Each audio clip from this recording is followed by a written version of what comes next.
Puji Tuhan, selamat pagi, jemaat Tuhan yang kekasih dalam nama Yesus. Mari kita baca Alkitab kita dari kitab Amsal 20 ayat 23. Dikatakan, dua macam batu timbangan adalah kekejian bagi Tuhan, dan neraca serong itu tidak baik. Sekali lagi saya baca, dua macam batu timbangan adalah kekejian bagi Tuhan, dan neraca serong itu tidak baik. Dalam sebuah terjemahan lain dikatakan begini, mengurangi berat batu timbangan, mempermainkan setelan alat penimbang, semua bentuk kecurangan adalah jahat di mata Tuhan. Bapak, Ibu, Saudara yang kekasih dalam nama Tuhan Yesus, kalau kita melihat di dalam kitab Amsal ini, ya, ini memang sangat detail ya, tentang berbicara tentang kehidupan sehari-hari, hubungan-hubungan, ya, terus banyak bicara tentang karakter, banyak juga bicara tentang bahkan ini kalau kita lihat ini bicara tentang praktek bisnis ya. Nah, jadi kalau kita bisa mengambil kesimpulan bahwa Tuhan sangat peduli dengan semua bidang kehidupan kita. Ya, Tuhan memberikan apa namanya aturan-aturan ya bagaimana kita berbisnis dengan baik ya. Bagaimana kita melakukan praktik bisnis dengan benar. Ya, bukan hanya sekedar melakukan sebuah bisnis, tetapi melakukan praktik bisnis dengan benar. Nah, di dalam ayat ini kita lihat bagaimana bahwa Tuhan memerintahkan bicara tentang timbangan dan alat ukur, ya, setelan alat penimbang itu yang jujur. Ya, jadi memang kerap kali di sini banyak sekali kita melihat orang-orang yang melakukan praktek-praktek yang tidak jujur. Ya, ini bicara tentang keuntungan-keuntungan gelap sebenarnya. Ya, jadi kalau kita mau menjadi orang yang bijaksana, kalau kita mau menjadi orang yang berhikmat di dalam bisnis, maka itu juga bicara tentang seperti tadi kejujuran dan integritas dalam urusan keuangan. Ya, jadi kita kalau mau berbicara tentang eh, hidup benar, hidup saleh, ya itu artinya bahwa setiap transaksi yang kita lakukan itu harus akurat.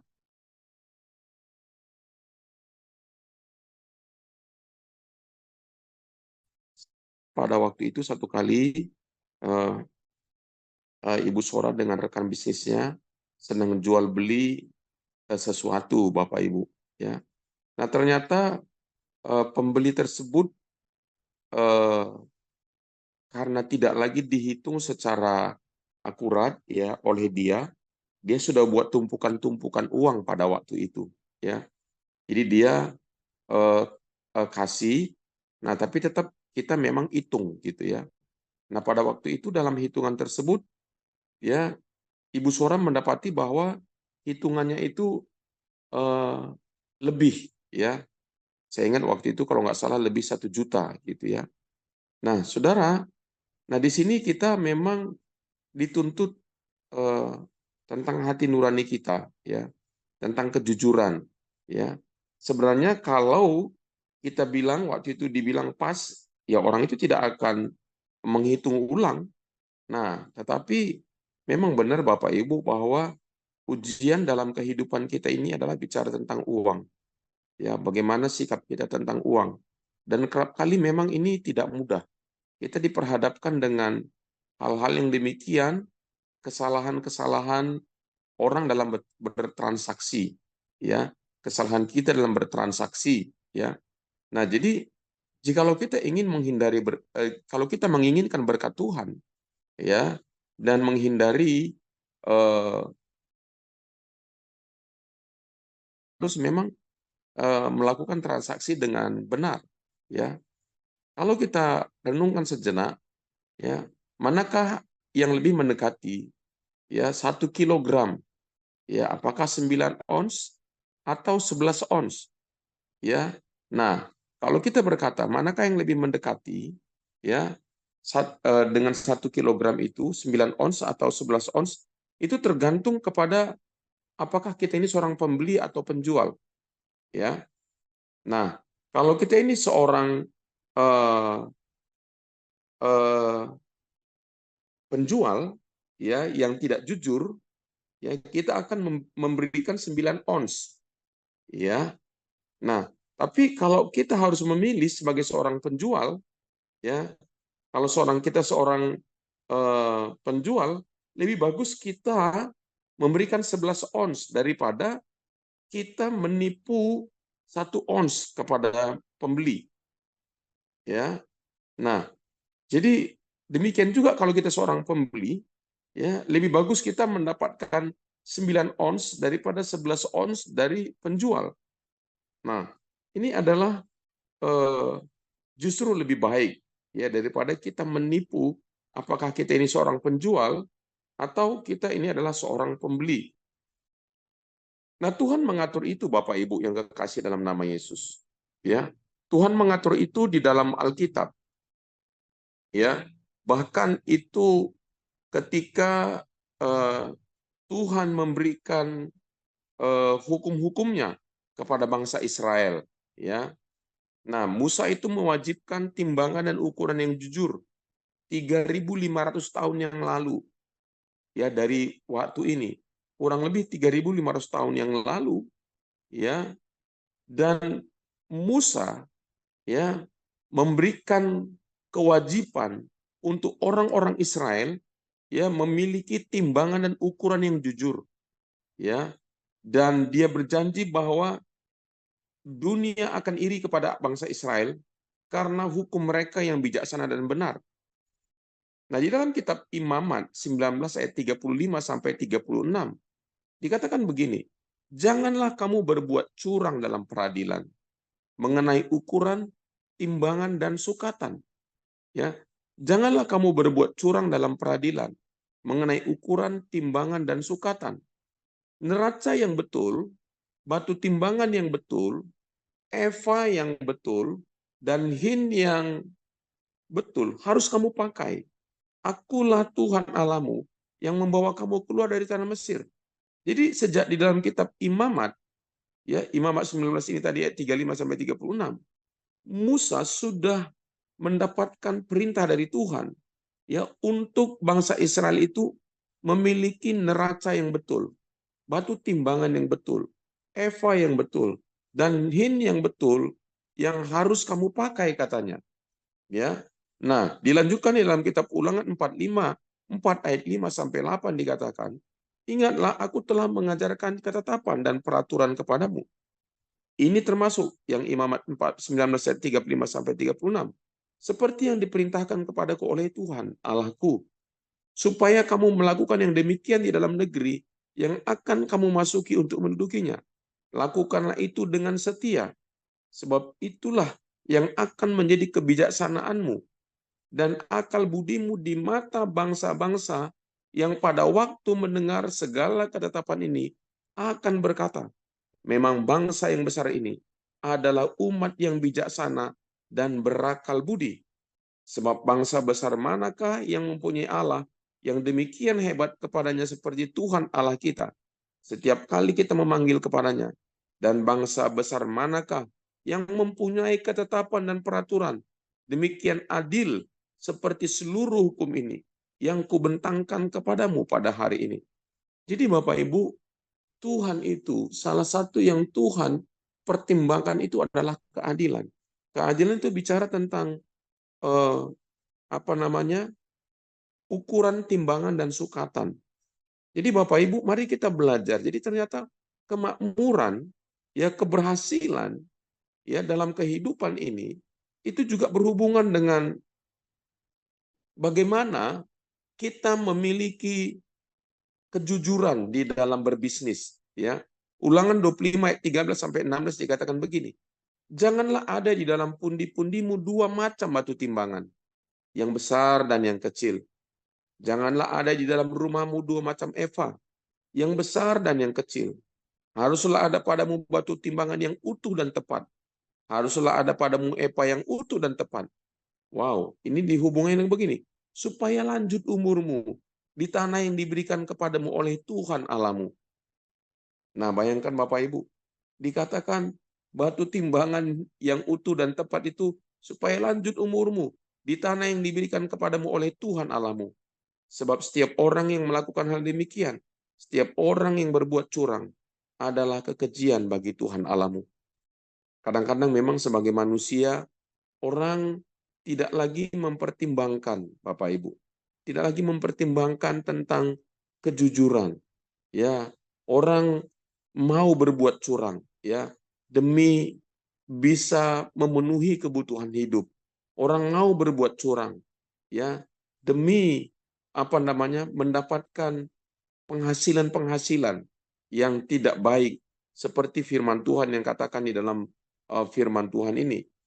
Ya, kadang-kadang masyarakat modern, ya, mengatakan bahwa Alkitab udah nggak relevan lagi, ya. Mereka tidak mempergunakan Alkitab, ya, sebagai referensi dalam kehidupan mereka, karena mereka berkata Alkitab ini tidak relevan, ya. Raja Salomo 3.000 tahun yang lalu mengajarkan tentang pentingnya bobot dan ukuran adil, yang adil untuk perekonomian yang efisiensi dan sejahtera, ya. Manusia dan bangsa-bangsa berkembang dengan kehormatan dan kekayaan ketika, ya, orang mematuhi prinsip-prinsip kebenaran ini, ya.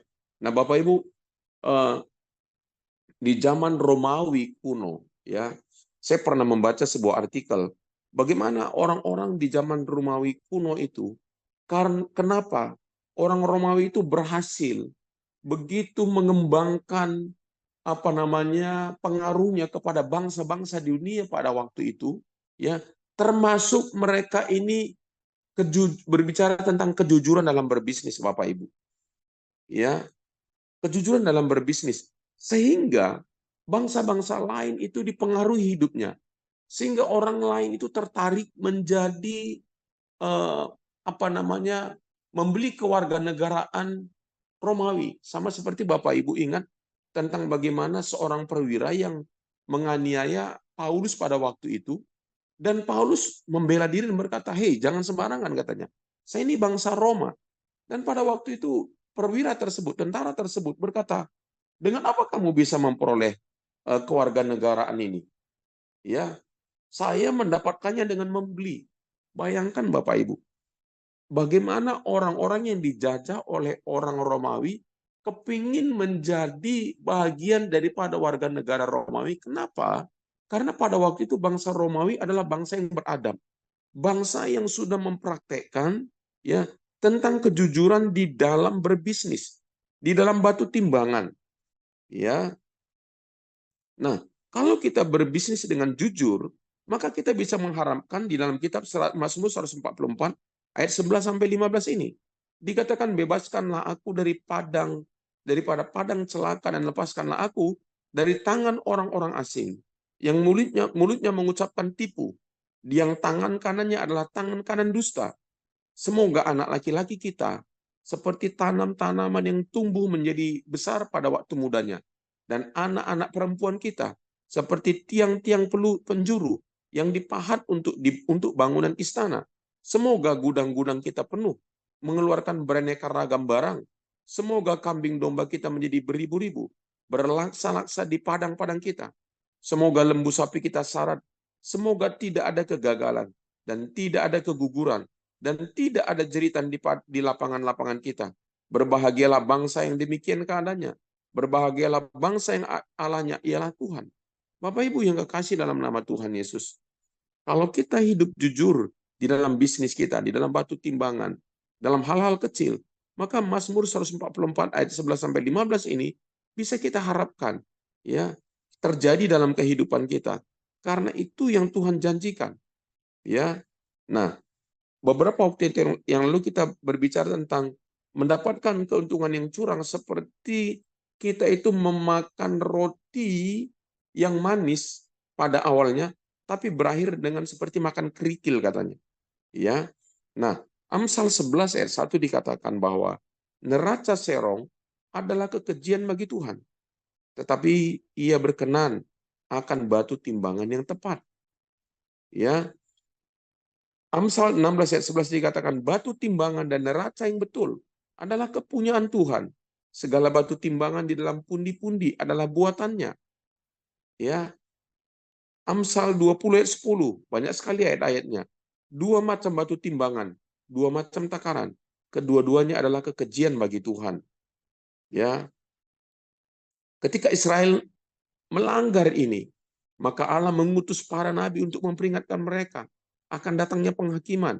Ya, nah kalau kita baca dalam kitab Amos 8 ayat 5 sampai 6 dikatakan begini, dan berpikir, bilakah bulan baru berlalu, supaya kita boleh menjual gandum, dan bilakah hari Sabat berlalu, supaya kita boleh menawarkan terigu dengan mengecilkan eva, membesarkan sikal, berbuat curang dengan rasa palsu, supaya kita membeli orang lemah karena uang, dan orang yang miskin karena sepasang kasut, dan menjual terigu rosokan. Ya, Mika 6 ayat 10 sampai 11 dikatakan, masakan aku melupakan harta benda kefasikan, ya, di rumah orang fasik dan takaran epa yang kurang dan terkutuk itu. Masakan aku membiarkan tidak dihukum orang yang membawa neraca palsu atau pundi-pundi berisi batu timbangan tipu. Ya, nah saudara yang kekasih, ya, sekalipun bangsa Israel sudah diberikan ya hukum-hukum, tapi tetap saja ada yang mencoba untuk melakukan penipuan-penipuan dengan timbangan-timbangan.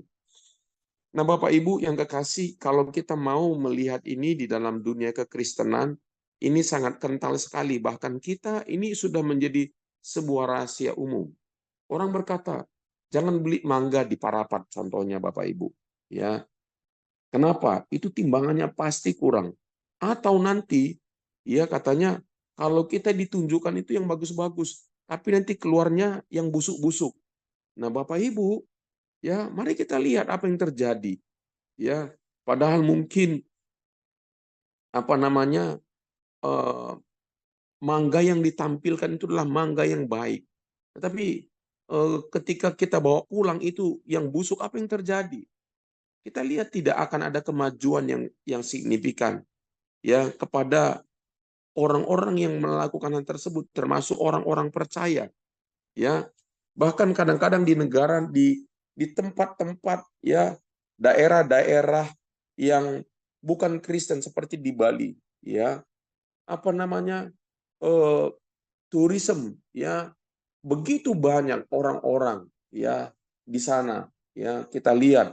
Dulu saya pernah ingat bahwa di Danau Toba, di Brastagi termasuk, bagaimana begitu banyak orang-orang bule datang ke sana pada waktu saya masih remaja. Saya melihat sendiri, khususnya juga di Brastagi. Begitu banyak orang bule datang ke sana. Ya, tapi kita lihat bagaimana sekarang begitu sedikit orang yang hadir di sana. Orang-orang turis-turis yang datang ke sana. Ya, mungkin salah satunya adalah ketika orang-orang yang ada di sana, ya kalau kita sebutkan notabene adalah orang-orang Kristen yang cara berbisnisnya mungkin saja tidak benar, dan itu memang sudah menjadi rumor, ya. Nah, itu sebabnya Tuhan memperingatkan kita, Bapak Ibu, ya. Saya melihat semua negara-negara yang memiliki ekonomi yang baik, nggak usah jauh-jauh Bapak Ibu, termasuk Malaysia, ya. Mereka memiliki aturan perdagangan yang sangat baik, ya. Kalau kita melihat di Indonesia, ya, banyak sekali orang melakukan ketidakjujuran. Mereka menimbun barang-barang supaya naik, apalagi kayak sekarang ini beras naik, dan semuanya eh, tidak ada kestabilan ekonomi. Kalau kita pergi ke Malaysia, hal itu tidak akan terjadi, Bapak Ibu. Ya, tidak akan terjadi. Kita akan tidak pernah melihat ya hal-hal yang demikian terjadi. Kita nggak pernah melihat, saya kita nggak pernah mendengar hal-hal itu terjadi. Tapi kalau di negara kita lihat ya banyak orang-orang yang begitu serakah menimbun segala sesuatu, mengharapkan harga naik. Ketika harga naik, maka dia akan menjual dan tiba-tiba dia mendapatkan keuntungan yang besar. Ya, makanya keuangan kita ya kerap kali tidak stabil, ya. Tapi puji Tuhan belakangan itu sudah jauh lebih baik. Ya, tetapi sekali lagi negara-negara yang maju biasanya mereka punya punya nilai ya. Sekalipun kalau kita bilang negara Eropa, mereka khususnya Inggris, mereka mungkin tidak lagi beragama Kristen, tetapi nilai-nilai kekristenan yang dulu dipraktekkan oleh nenek moyang mereka itu sudah menjadi sebuah budaya. Sudah menjadi sebuah budaya, sehingga sekalipun mereka bilang, saya nggak percaya Yesus, tapi saya juga bukan ateis, saya nggak bisa mendefinisikan siapa diri saya, tapi saya bukan seorang Kristen. Tapi kalau kita melihat bagaimana mereka dalam berbisnis, mereka tidak curang. Mereka benar-benar memberikan sesuai dengan ukurannya, sesuai dengan harganya, dan cenderung di sana tidak ada tawar-menawar. Harganya sudah standar. Ya, kalau kita di Asia ini khususnya itu terjadi tawar menawar, ya, sehingga kerap kali Bapak Ibu, ya, seorang pembeli itu menawar sedemikian ketatnya, ya, karena apa namanya? Karena penjual itu memakap harga setinggi-tingginya juga, karena dengan berpikir bahwa pembeli tidak akan puas kalau tidak apa namanya? Tidak menawar. Ya, sama seperti Amsal 24 dikatakan, tidak baik kata si pembeli. Kata si pembeli, tetapi begitu ia pergi, ia memuji dirinya.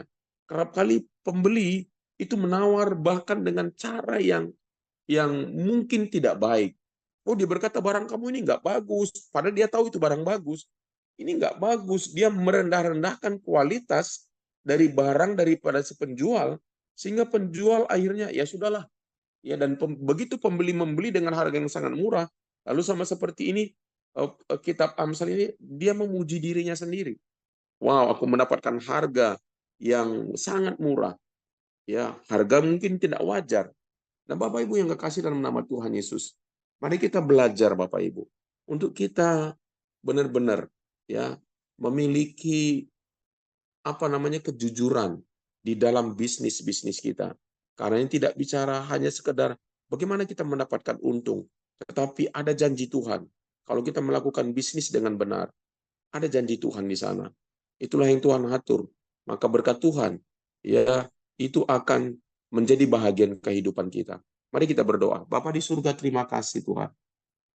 Firman-Mu hari ini mengajarkan kepada kami untuk kami tidak mengurangi berat batu timbangan, tidak mempermainkan setelan alat penimbang, karena semua itu adalah bentuk kecurangan dan kejahatan di mata Tuhan. Kami mau belajar Tuhan Yesus untuk boleh melakukan bisnis dengan benar, dengan terukur, dengan jujur. Tuhan terima kasih, karena di sana dengan kejujuran, dengan kebenaran, dengan integritas, ada berkat-Mu di sana. Terima kasih Bapa. Di dalam nama Yesus kami sudah berdoa dan mengucap syukur. Amin.